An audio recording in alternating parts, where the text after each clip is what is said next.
pelajar hebat di seluruh Indonesia. Jumpa lagi dengan saya, masih berbicara tentang teks drama bagian yang ketiga, yaitu kaidah kebahasaan. Dalam penulisan teks drama, anak-anak akan melihat sesuatu yang berbeda dari penulisan cerpen maupun prosa. Apa saja kaidah kebahasaan yang perlu kalian ketahui untuk menulis teks drama? Langsung saja kita simak di sini.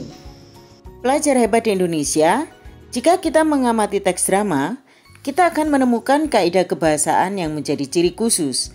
Terdapat 8 ciri kebahasaan dalam teks drama, yaitu yang pertama, penggunaan kalimat langsung.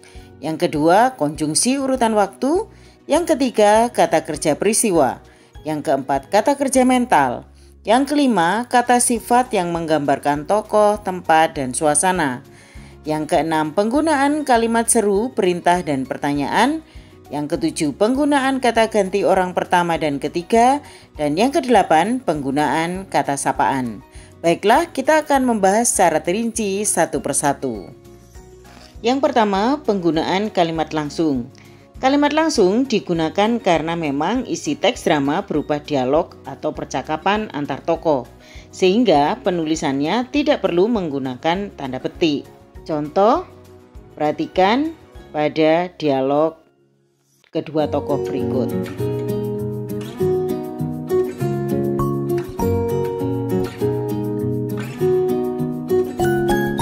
Nah, sekarang yang kedua, menggunakan konjungsi atau kata sambung urutan waktu.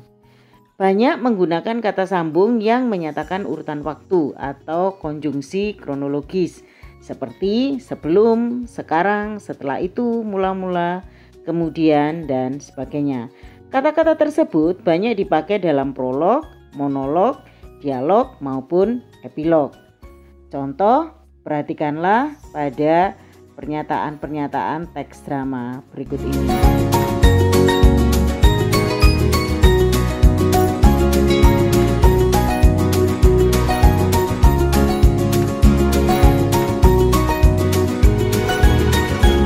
Kebahasaan yang ketiga yaitu penggunaan kata kerja peristiwa.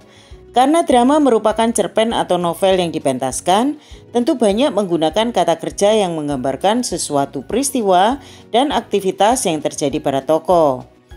Contoh kata kerja tersebut, menyuruh, menobatkan, menyingkirkan, menghadap, beristirahat, dan contoh-contoh yang lain. Nah, perhatikanlah penggunaannya di dalam dialog-dialog tersebut.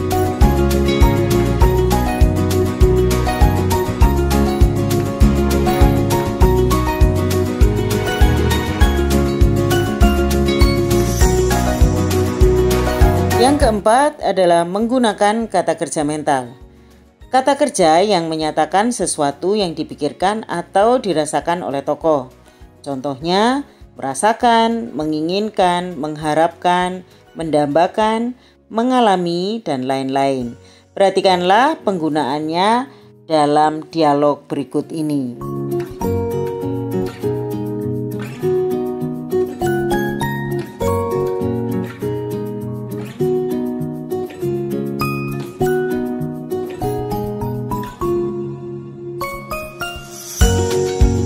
Kebahasaan yang kelima yaitu menggunakan kata sifat yang menggambarkan tokoh, tempat, dan suasana. Contohnya rapi, bersih, baik, gagah, kuat, dan lain-lain. Perhatikanlah contoh penggunaannya dalam prolog berikut ini. Sebuah kamar yang kecil tetapi bersih. Terlihat di sudut ruang ada meja kecil dengan beberapa buku serta laptop yang tertata rapi, menandakan pemilik kamar sangat menjaga kebersihan. Seorang lelaki gagah masuk ke dalam kamar. Dialah Bagas, sang pemilik kamar mungil tersebut. Generasi muda hebat di Indonesia, kebahasaan yang keenam yaitu menggunakan kalimat seru, perintah, dan pertanyaan. Perhatikanlah contoh pada dialog berikut ini.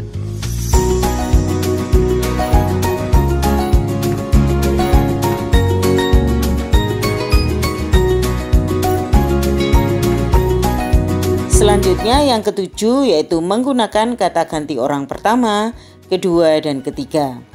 Kata ganti orang ketiga mereka dipakai pada bagian prolog, yaitu pada bagian pengenalan cerita dan tokoh, serta bagian epilog pada penutup cerita yang berisi simpulan, karena pada bagian tersebut melibatkan banyak tokoh. Adapun kata ganti orang pertama dan kedua seperti aku, saya, gue, anda, lo, dan lain-lain digunakan pada bagian dialog. Perhatikanlah penggunaan pada prolog serta dialog berikut ini.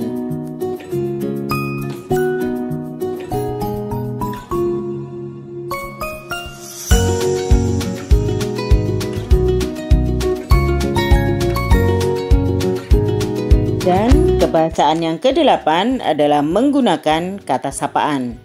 Kata sapaan dipakai dalam dialog antar tokoh. Kata sapaan ditulis dengan huruf kapital pada awal kata dan digunakan untuk menyapa teman dalam dialog tokoh.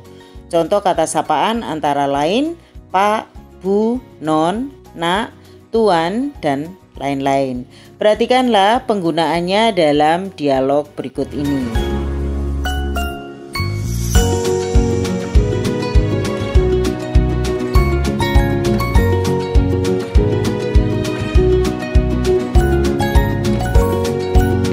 Pelajar hebat di Indonesia, demikian tadi pembahasan kita tentang kaidah kebahasaan dalam penulisan teks drama.